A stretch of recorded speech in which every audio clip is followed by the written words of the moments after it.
Pahalgam ఉగ్రదాడిపై NIA దర్యాప్తులో సంచలన విషయాలు బయటకొస్తున్నాయి.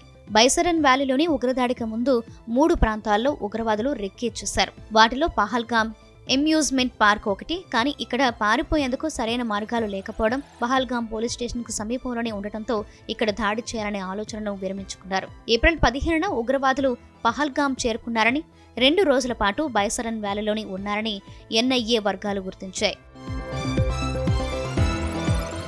బైసరన్ లోయ తర్వాత ఈ పార్క్ ఎప్పుడూ రద్దీగా ఉంటుంది. ఎక్కువ మంది తల్లిదండ్రులు పిల్లలతో ఇక్కడికి వస్తూ ఉంటారు. కేవలం ఎగ్జిట్ సరిగ్గా లేకపోవడంతో ఇక్కడి నుంచి 5 కిలోమీటర్ల దూరాన ఉన్న బైసరన్ లోయను ఉగ్రవాదులు ఎంచుకున్నారు.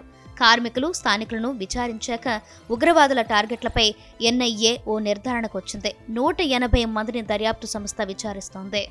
మీరు చూస్తున్న ఈ అమ్యూజ్మెంట్ పార్క్నే మొదట ఉగ్రవాదులు టార్గెట్ చేస్తున్నారు.